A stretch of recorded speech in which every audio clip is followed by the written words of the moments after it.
다음은 4과목 기계정비 일반입니다. 61번입니다. 다음 중 축에 고정된 기어, 커플링, 풀리 등을 분해하려고 할 때 가장 적절한 방법. 기어나 커플링, 풀리 이런 것들은 전용 공구를 써야 됩니다. 기어 같은 경우에는 기어 풀러,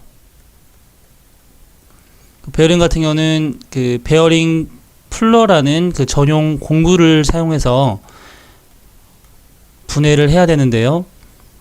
여기에서는 두들기거나 그런 것은 안 됩니다. 그래서 답은 전용 공구인 기어 풀러를 이용한다. 1번이 되겠고요. 기어 풀러 같은 경우에는 이렇게 생겼습니다. 이렇게 고정을 시킨 뒤 이렇게 돌려가지고 집어 넣어서 이게 빼주는 기어 풀러가 있고요. 베어링도 그 베어링 그 모양에 맞게끔 이렇게 들어갈 수 있게끔 해서 조인 후에 빼내는 그런 전용 공구가 되겠습니다. 62번입니다. 펌프의 축출력을 제거할 수 있는 방법으로 적절한 것. 이 펌프의 축출력을 제거할 수 있는 방법은 그 축출력의 원인을 제거해 주면 되겠죠. 이 축출력의 원인으로 볼 수 있는 것은 이렇게 양쪽 흡입량이 있는데 이쪽의 흡입량과 이쪽의 흡입량이 같지 않을 때 이제 생길 수 있는데요. 그래서 양쪽의 흡입량을 같게 해주면 되겠죠. 같게 해주려면 단 흡입 펌프보다는 이 양의 흡입 펌프를 이제 사용함으로써 양쪽의 흡입량을 맞춰주는 것이 좋습니다. 이 추력이라고 하는 것은 물체의 운동 방향으로 밀어붙이는 힘을 추력이라고 하는데요. 흡입량에 따라서 이 추력이 이제 발생될 수가 있습니다. 그래서 여기서는 양흡입 펌프, 양쪽의 흡입량을 같게 해서 축출력을 제거할 수 있는 방법 4번이 되겠습니다. 63번입니다. 압축기 설치 장소를 적절하지 않은 것. 습기가 적어야겠죠. 그러니까 집안이 견고해야 되고요. 유해물질이 적어야겠죠. 우수나 연풍, 일광이 있는 곳 이런 것은 피해야 됩니다. 답은 4번이 되겠습니다. 64번입니다. 통풍기의 압력 범위. 통풍기라고 하는 것은 팬으로 볼 수 있죠. 그러면 이 발생 장치에 의한 분류로 이 팬과 송풍기, 공기, 압축기를 나눌 수가 있는데 분류를 할 수가 있는데요. 팬 즉 통풍기는 0.1kg 중퍼 제곱센티미터 미만이어야 됩니다. 즉 10kPa 미만이어야 되는데 여기서는 kg 중퍼 제곱센티미터 단위로 나와 있으므로 0.1이겠네요. 0.1 이하. 이것이 자 팬의 기준이 되겠고요. 송풍기는 0.1에서 1. 그리고 공기압축기는 자 1kg 중퍼 제곱센티미터 이상입니다. 이 내용도 굉장히 그 발생장치에 의한 분류 굉장히 중요하니까 꼭 알아두시기 바랍니다. 65번입니다. 밸브의 무게와 양면에 작용하는 압력차로 작용하여 요체 역류하는 것을 방지하는 밸브. 역류 방지하는 것은 체크 밸브죠. 체크 밸브. 자, 이쪽으로는 자유흐름으로 가게끔 만들고 반대쪽으로는 흐르지 못하게끔 하는 것, 체크 밸브가 되겠습니다. 강압 밸브라고 하는 것은 주회로의 압력을 낮춰서 흐르게끔 하려고 할 때 사용하는 밸브가 되겠고요. 게이트 밸브는 수직으로 차단하는 밸브죠. 다이어프램은 격판입니다. 격판 밸브. 격판에 가해진 공기압과 밸브 축의 변이는 비례하니까 공기압의 신호를 받아서 밸브의 궤도를 조작하는 밸브로 공기가 나눠져 있어서 이쪽과 이쪽이 나눠져 있어서 깔끔하게 사용할 수 있다는 장점이 있습니다. 답은 2번이 되겠습니다. 66번입니다. 소형 원심 펌프에서 전 양정이 몇 미터 이상일 때 체크 밸브를 설치하는가 이것은 외워두셔야 되는데요. 전 양정 100m 이상의 고양정일 때 역류 방지 밸브가 사용됩니다. 이 역류 방지 밸브라는 것이 즉 체크 밸브죠.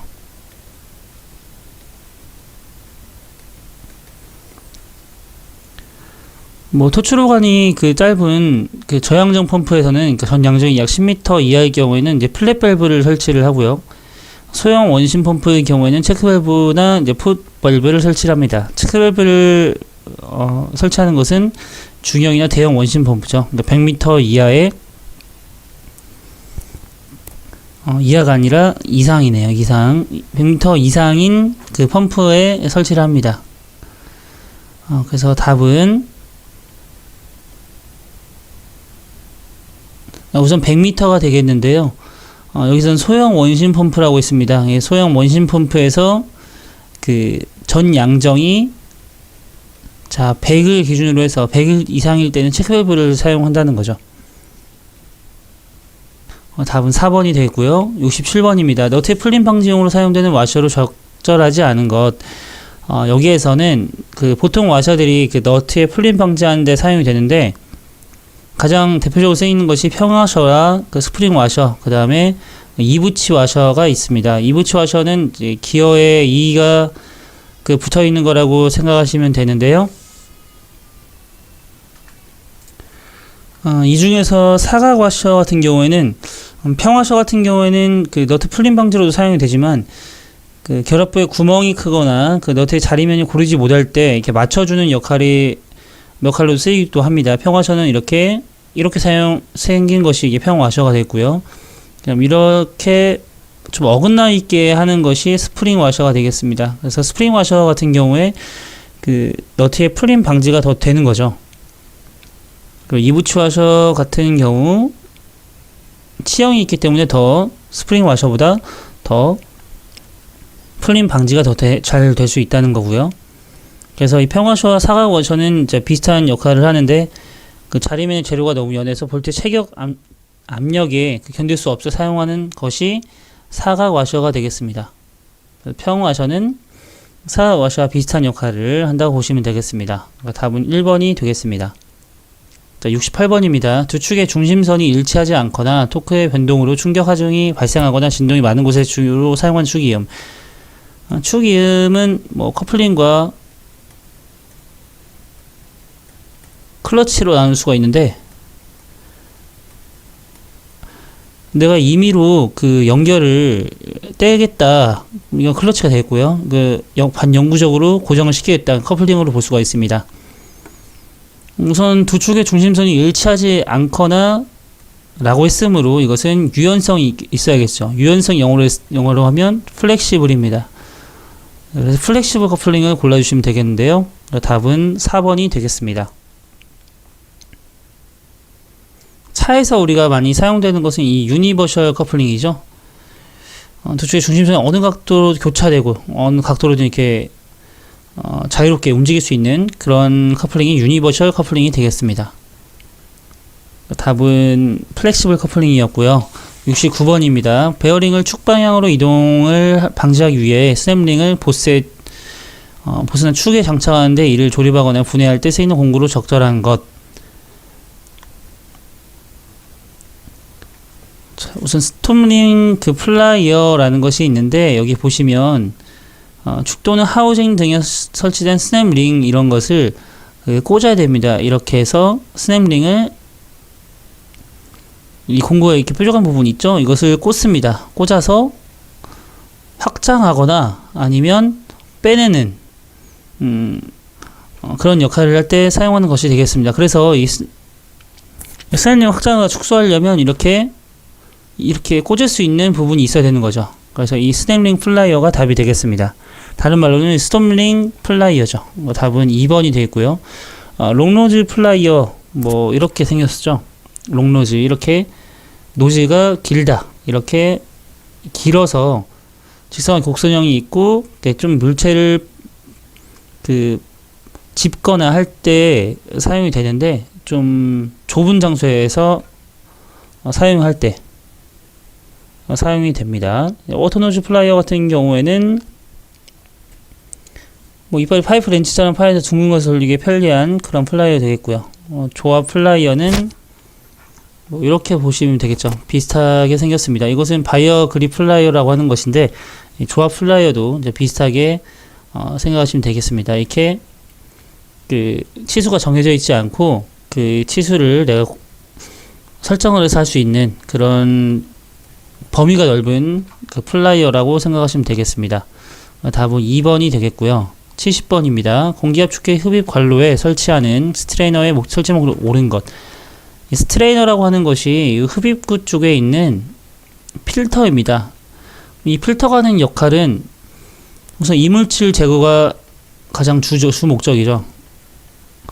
그러면 스트레이너는 그 흡입구 쪽에 있는 이물질을 제거해주는 그 역할을 하기 때문에 그 목적으로 사용이 되겠네요. 그러면 이물질을 차단해주는 3번에 대한 설명이 가장 적절하겠습니다. 답은 3번이 되겠습니다. 다음은 71번입니다. 볼트의 밑부분이 부러졌을 때 빼내기 위해 사용하는 공구. 볼트의 밑부분이 부러졌을 때 사용하는 것은 스크류 엑스트랙터라는 것인데요. 이것은 부러졌을 때 이것을 넣어서 빼내는 공구가 되겠습니다. 그러니까 돌려서 빼내는 거죠, 이렇게. 그래서 스크류 엑스트랙터가 되겠습니다. 탭이라고 하는 것은 암나사를 내는 공구죠. 암나사. 드릴이라고 하는 것은 구멍을 내기 위한 공구가 되겠습니다.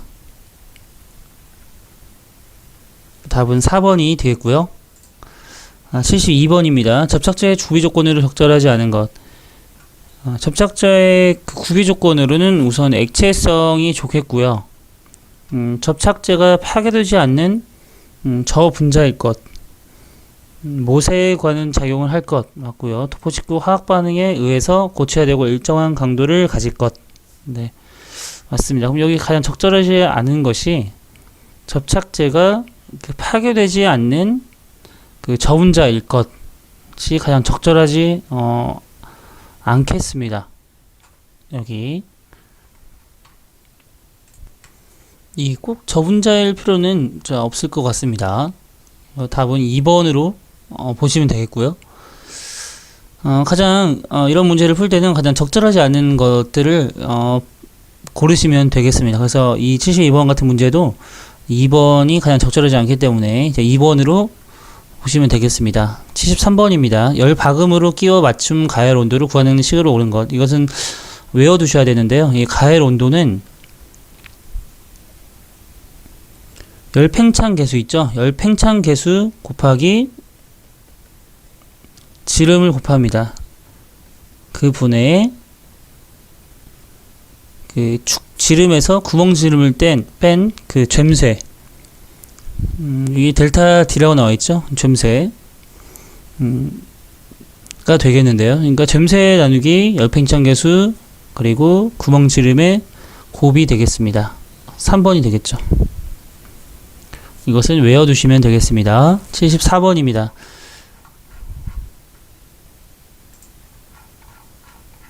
자, 룰러 체인을 스프로킷 휠이 부착된 평행축에 평행 거리를 할 때 거는 방법으로 적절한 것.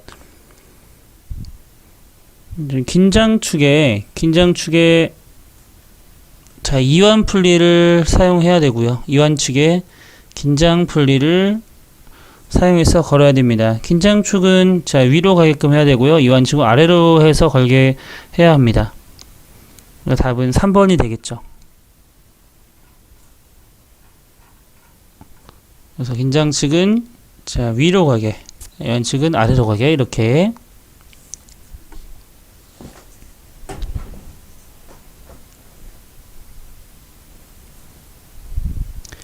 (75번입니다)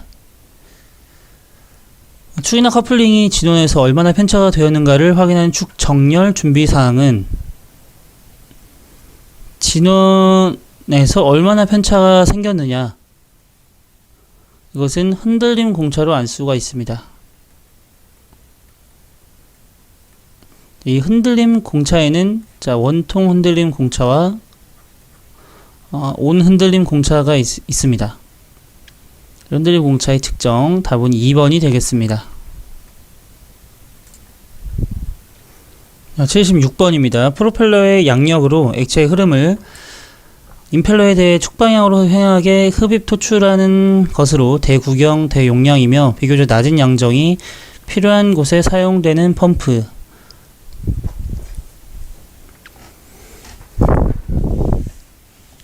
여기서는 축 방향으로 평행하게 한다고 했습니다. 이것은 충류 펌프가 되겠는데요. 자, 원심 펌프는 자, 터보형 펌프의 대표적인 것으로서 임펠러를 회전시켜서 액체를 수송하다 압력을 가해주는 펌프가 되겠습니다. 그래서 고속 회전이 가능하고요. 구조가 굉장히 간단합니다. 효율이 높고요.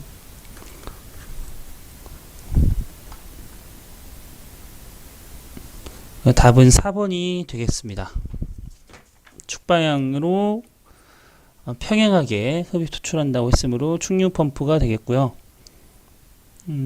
흡입 양정을 일정하게 높게 하면 공동현상을 일으키기가 쉽습니다. 공동현상이라고 하는 것은 다른 부분에 비해 압력이 낮아서 빈 공간이 생기는 것을 공동현상이라고 하는데, 흡입 양정을 일정 이상 높이게 되면 공동현상을 야기시킬 수 있으므로 이것은 주의해야 하는 펌프가 되겠습니다. 답은 4번이 되겠습니다. 77번입니다. 자, 원심형 통풍기의 정기검사 시 기록해야 할 사항이 아닌 것. 우선 정기검사 시에는 우선 검사자를 기록을 해야 되고요. 누가 검사인지가 알아야겠죠. 그리고 검사 개소, 검사 방법을 기록을 해야 됩니다. 검사비는 기록을 할 필요가 없죠. 답은 1번이 되겠습니다. 자, 원심 펌프의 이상 원인 중 시동 후 송출이 되지 않는 원인으로 적절한 것, 적절하지 않은 것이네요. 적절하지 않은 것. 자, 펌프 시동 후에 송출 불가 원인으로는 많은 것들이 있는데, 펌프 내 공기를 빼지 않았을 때, 자, 펌프 흡입관의 만수 꽉 차 있다는 거죠. 불안전 시에 흡입 양정이 너무 클 때, 여분 공기 또는 가스량이 많을 때, 흡입관에 공기 중원이가 있을 경우, 흡입관 도중에서 갑작스러운 공기가 침입했을 경우, 스토핑박스로 공기가 침입했을 경우, 그리고 흡입관 끝에 충분히 액체가 잠겨있지 않을 경우, 흡입 폐쇄나 고무줄이 개방이 되어 있을 경우, 그 스트레이너, 그 흡입 필터죠. 흡입 필터에 이물질이 침입했을 경우, 그 풋밸브가 너무 작을 때, 그리고 회전속도 너무 늦을 때, 회전방향이 다를 때, 설치의 총 양정이 전격 총 양적보다 높을 때, 이 전격 총 양정이라는 것은 자, 안전상 지켜야 할 그 한도죠. 한도. 그것을 넘겼다는 뜻입니다. 변경 운전이 부적합할 경우에 변경 운전 실시를 할 때, 그러니까 운전 방법이 틀렸다는 거죠. 회전찬에 이물질 걸렸을 때, 뭐 이런 것들 있죠. 그럼 여기 문제 보기를 다시 넘어와서 회전 방향이 다를 때 맞죠. 펌프 내 공기가 없을 때가 아니라, 자, 빼지 않았을 때, 빼지 않았을 때니까 공기가 펌프 내에 존재를 하게 되면 송출이 되지 않는 원인이 될 수 있는 거죠. 답은 2번이 되겠습니다. 임펠러가 손상되었을 때, 임펠러 이물질 걸렸을 때 맞죠. 79번입니다. 펌프에서 캐비테이션이 발생했을 때 그 영향으로 적절하지 않은 것. 이 캐비테이션은 공동현상이라고 하는 것인데, 흡입 양정이 높거나 흡입속도 부족하고 빠른 부분에서 압력 저하가 생기는 거죠. 그래서 유체가 증발해서 소음과 진동을 수반하는 현상으로 이렇게 빈 공간이 생기는 거죠. 그래서 공동현상이라고도 하는데, 소음과 진동이 생기고요. 펌프의 성능에는 변화가 없다. 변화가 있죠. 펌프의 성능도 저하가 됩니다. 압력이 저하되면 양수가 불가능해지고요. 펌프를 손상시킵니다. 답은 2번이 되겠습니다. 80번입니다. 기계 조립 작업 시에 주의사항으로 적절하지 않은 것.